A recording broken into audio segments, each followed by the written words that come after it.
Bonjour, aujourd'hui nous allons voir comment refaire le plein de Sérine dans un 3008 de octobre 2010. Alors le réservoir se trouve au niveau de la portière arrière gauche, côté conducteur. Un petit visuel rapide, c'est cette boîte là. Alors, bon là évidemment c'est un peu plus facile parce que c'est monté sur un pont colibri. Donc pour la petite histoire, ce pont est un pont en triphasé, monté en monophasé sur une installation monophasée. J'ai fait un petit tuto en vidéo. Si vous aimez, vous pouvez toujours partager. Voilà, comme l'ensemble d'ailleurs des vidéos que je mets, je fais ça à titre amateur, à titre de loisir. Un petit like, ça fait toujours plaisir. Et si vous pouvez partager sur les réseaux sociaux, c'est sympa aussi, puisque personnellement, moi, je fais aucun partage sur les réseaux. J'estime que c'est plutôt aux utilisateurs, à ceux qui ont trouvé les vidéos sympas, de les partager. Voilà. Donc je reviens donc à ce réservoir qui se trouve ici. Alors j'ai dégagé différents éléments, notamment ce carter, et accessoirement, ce qui n'est pas vraiment nécessaire, j'ai dégagé ceci également pour avoir une plus grande visibilité sur l'objet. La procédure à faire donc pour faire le plein est de débrancher ce tuyau ici, donc tout à fait accessible. On passe la main des deux côtés, il y a deux connecteurs. Vous le déclipsez et vous faites le plein par ce tuyau. Alors le plein, moi personnellement, je l'ai fait avec un moyen très rustique, une poire et un tuyau, tout simplement. Et c'est assez rapide. Concernant le produit, j'ai mis un produit, ce produit-là, qui correspond au 3008.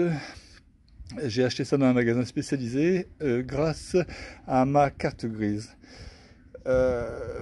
Donc la procédure a été relativement simple. Donc reste pour moi à tout remettre en place et avoir également une reprogrammation du calculateur, parce que c'est embêtant sur ces bagnoles. Dès qu'on fait le plein de quelque chose, il faut le dire au calculateur, autrement ça reste lettre morte. Donc l'opération est relativement simple.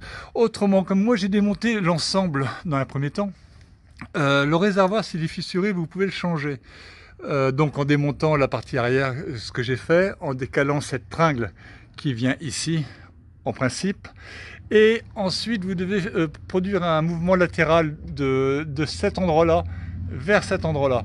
Comme ça, vous allez le décocher. Il y a une petite encoche en haut qui permet de maintenir le réservoir. Vous voyez, le réservoir est très mobile en soi, sinon. Donc, il est tenu simplement par un téton en plastique situé au centre. En plus, on a une mise à l'air libre également en haut de ce réservoir qui est protégé par une petite valve. Ici, on a la pompe d'additifs et évidemment les canalisations qui vont après au réservoir, tout simplement. Donc à part ça, je vous propose de se retrouver une fois que j'ai tout remonté pour vous montrer l'état initial. C'est la remise en place. Au moins c'est fait. Chiant à remettre ça. Très chiant à remettre.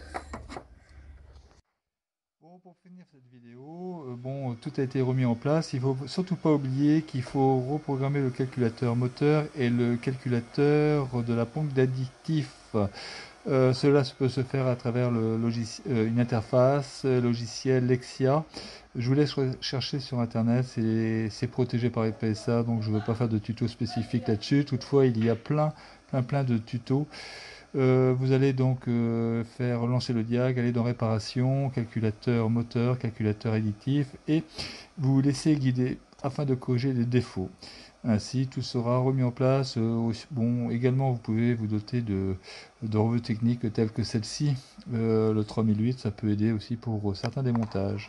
Voici, écoutez, n'oubliez pas de liker, ça fait toujours plaisir, de partager également. Merci beaucoup.